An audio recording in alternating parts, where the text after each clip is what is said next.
زمانے کے اندر کوئی صورت نہیں تھی کہ آدمی مکہ مکرمہ سے مدینہ منورہ کا سفر کر لے. قافلے جاتے تھے، وہ قافلے بک ہوا کرتے تھے، اس کے اندر پیسہ لگتا تھا، اونٹوں کا سفر ہوتا تھا.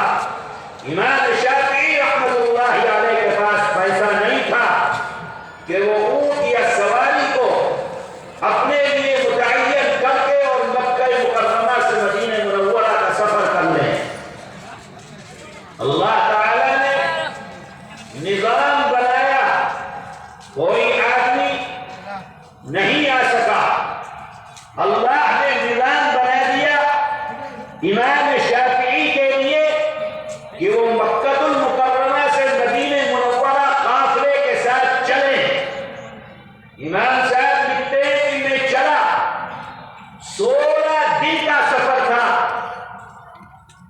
مکہ مکرمہ سے مدینہ منورہ کا.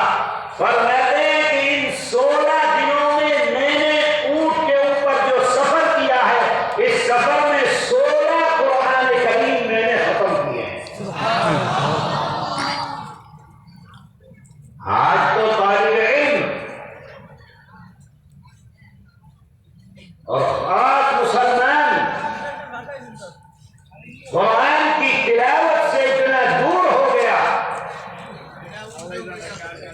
سال گزر جاتا ہے، دنیا کے کاموں میں انسان مشغول رہتا ہے، لیکن قرآن کی تلاوت کی توفیق مسلمان کو آج نہیں ہوتی.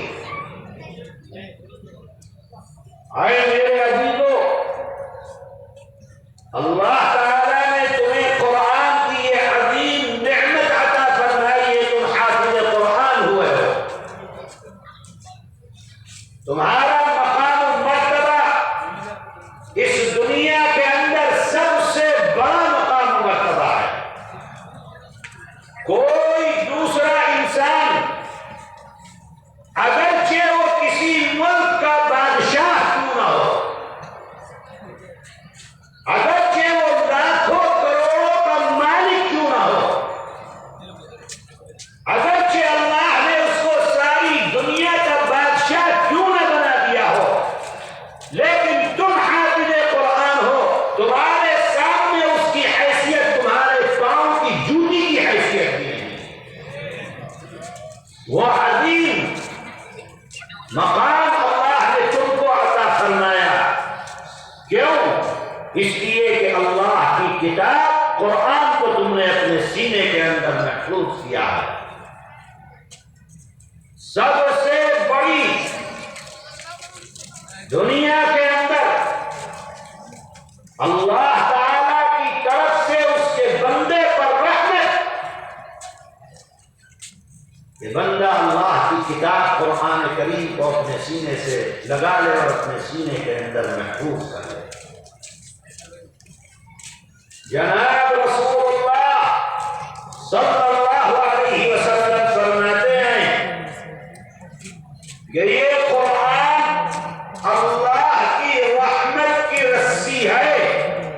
جو بندہ اللہ کی رحمت کو لینا چاہتا ہے وہ اس قرآن کے واسطے سے اللہ کی رحمت تک پہنچ سکتا ہے. سبحان اللہ. لیکن مسلمان کو کہاں فکر ہے قرآن کی؟ کہاں تلاوت کرتے ہیں؟ کہاں قرآن پڑھتے ہیں؟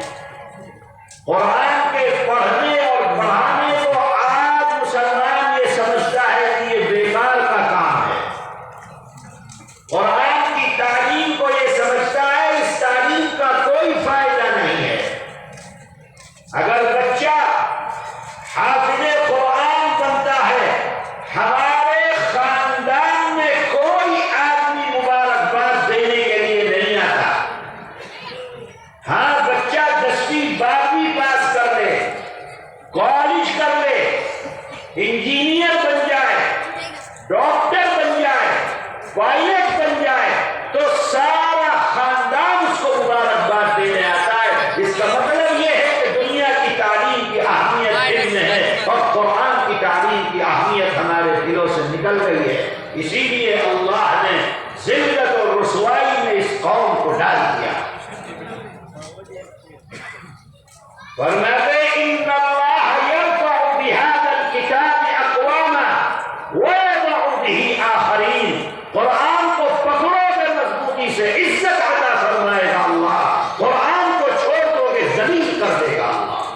اعوذ باللہ۔ ہمارے ہاتھ میں ہے۔ آج پوری دنیا کے اندر دیکھو مسلمان ذلیل ہو رہا ہے، کمزور ہو رہا ہے، کیوں؟ اللہ کی کتاب قرآن کریم کو چھوڑ کر بیٹھا ہوا ہے۔ ہر جگہ کے اوپر کہتا ہوں کہ آج کا میرا نوجوان موبائل پر 15-16 گھنٹے اپنے لگاتا ہے رات و دن، دنیا کی خرافات موبائل کے اوپر کرتا ہے، اللہ کی نافرمانی کے کام اس کے اوپر کرتا ہے، لیکن قرآن پڑھ لے، قرآن کی تلاوت کر لے، 24 گھنٹے میں 15 گھنٹے موبائل کو دینے والا میرا جوان 5 منٹ اس کے لیے قرآن کے پاس، قرآن کے لیے خالی نہیں ہے اس نوجوان کے پاس۔ اللہ تعالیٰ کو ہماری کوئی غرض نہیں ہے، اللہ تعالیٰ بے نیاز ہے، کیا پڑھی ہے